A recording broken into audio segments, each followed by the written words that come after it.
Buonasera a tutti, questa sera vi farò vedere un caso complesso che abbiamo realizzato in studio e cercherò di farvi vedere come si può arrivare da questa immagine a questa immagine finale e quali sono in grandi linee le procedure che ci portano a raggiungere questo risultato. Paziente abbastanza giovane, parliamo di un'età compresa fra 50 e 60 anni, ha avuto una storia durata molti anni di bruxismo, quindi di grande usura dentale.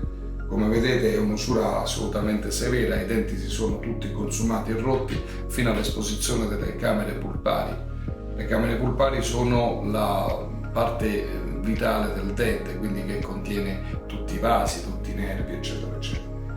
Al di là dell'aspetto estetico c'è un problema funzionale, perché in realtà la paziente non può più mangiare, la paziente non può più sorridere perché ha una difficoltà nella vita di relazione e quindi, come potete vedere, la soluzione prima è stata risolta con un bite plane, che è una sorta di apparecchio di plastica, di placca di plastica, di resina, che evita di usurare i denti ulteriormente. Ma poi ad un certo punto non può avere questa placca notte e giorno, cioè deve comunque poter risolvere il suo problema. E quindi siamo passati da questa situazione a questa situazione finale in circa 9 ore di lavoro, passando per queste fasi di cui io vi parlerò molto velocemente.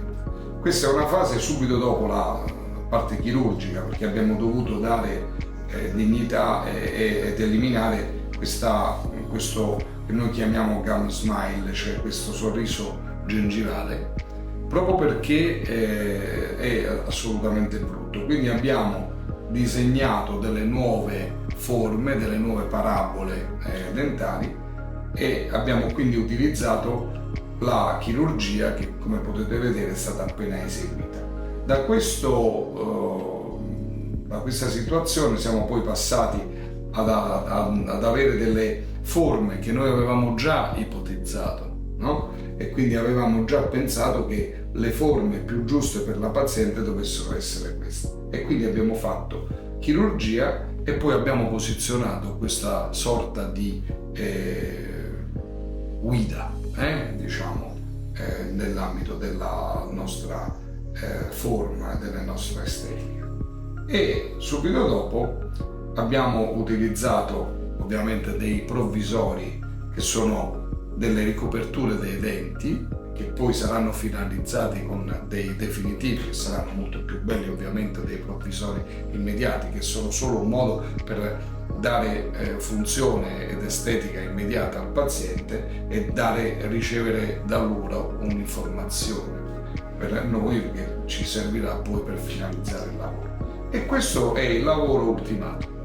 Quindi noi abbiamo inserito dei provvisori sopra e sotto, cercando di dare una estetica iniziale che possa cominciare a farci discutere, quindi a dare un'idea di come questo lavoro potrà essere finalizzato nel tempo, ma soprattutto darci una nuova dimensione verticale, un nuovo sorriso e una nuova stabilità occlusale.